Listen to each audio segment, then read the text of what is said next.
Solid night.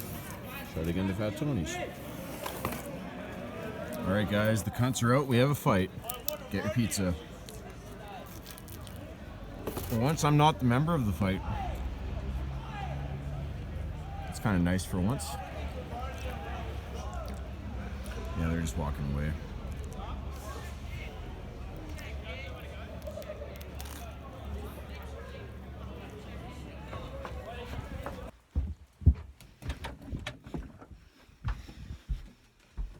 Oh, good night. Good night, my friends. What a show. What a show. Boy, oh boy. Okay, how do I even tie these? I broke these, so I needed to. Anyways, I'm not going to record this, but I just wanted to say that knocked my socks off. I feel so relaxed. Just what I needed. A good show is almost as good as a good day of skiing. Not quite, never will be. Because the degrees of freedom you get when you ski are much higher than the degrees of freedom you get in a club. As you saw when I was trying to even just get a glass of water.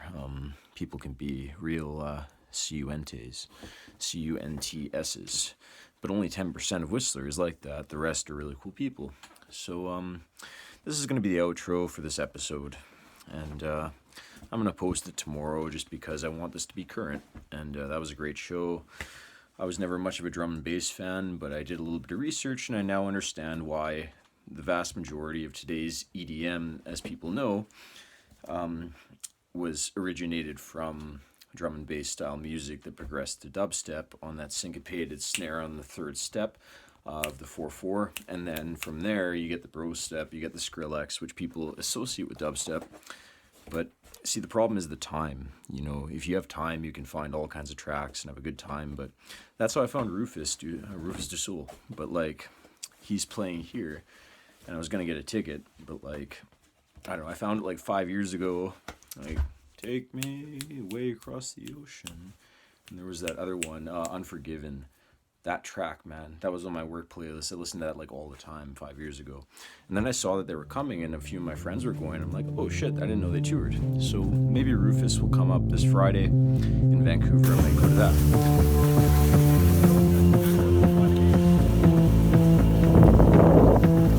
Nothing's right, nothing's wrong, just a feeling. I was right all along. If I try to hold on, I'll be broken. I was there.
Good lap, good lap.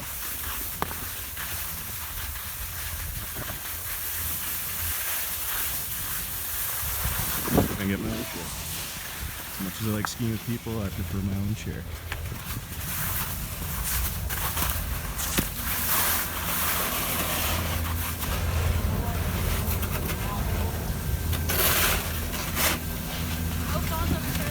No phones on the chairlift? Yeah. That's the WB rules. Against the rules. Yeah. Give me your pass. Oh no, you got me. Well, I got 70 days out of it, so it's a good run. Have a good day. People are so fun up here. Safety first. Bar down.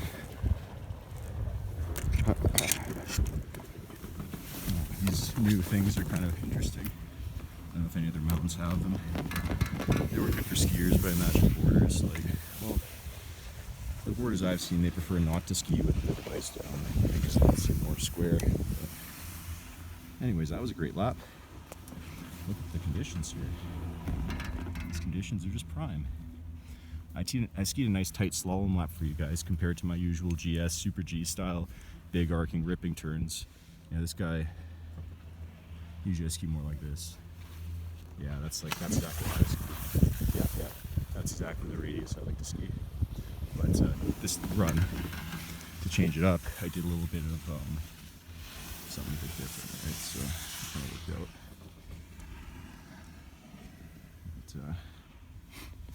But, anyways, I'm kind of tired. That was a good run.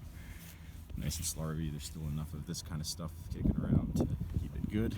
And yeah, I'm just having a grand old day. So last night was great. Can we still hit the clubs at 28? I don't know. When is the cutoff?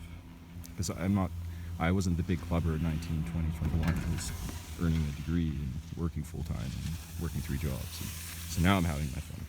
You know, now I'm just kind of slowly picking away at what I've earned so far in my life, just like cherries on the tree. So I'm happy to stay here. I will get another RV at some point, and this guy's really probably good too. Yeah, I'll get another RV and then go to Kicking Horse and Revy and Fernie and Kimberley. Because for anyone who doesn't know, if you have an Epic Pass,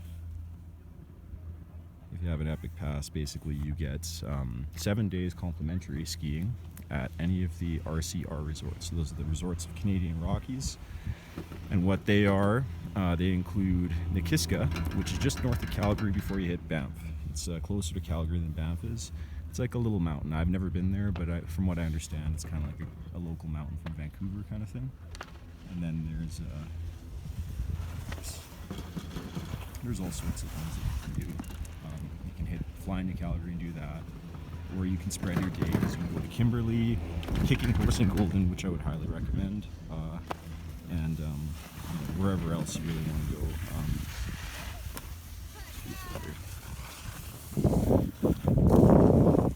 In that area, but if you also get a chance to go to Fernie and Kimberley, they're also in the RCR list. So what I was planning to do is spend 7 days of skiing across maybe a 10-day period to 2-week period, tour throughout, hit the go through Golden, hit Kicking Horse for maybe 3-4 days, then check out Fernie and Kimberley, finish at Nikiska, and then visit my sister in Calgary, and then drive the big drive back.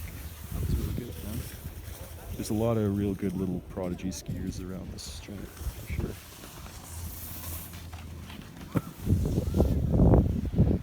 I don't know how well I'm recording any of this stuff. I'm not really looking at the screen and just waving the camera around like that. It's always fun to see people in their natural state.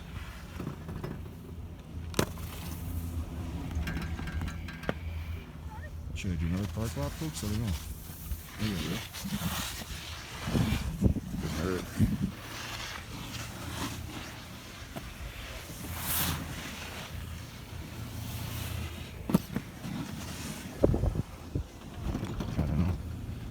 Think. Look at this little guy just ripping. That's hilarious. His dad's like a good snowboarder, I guess. That little guy is slarving already. He's like 4 years old. I remember those days. Those are the good times before responsibilities came.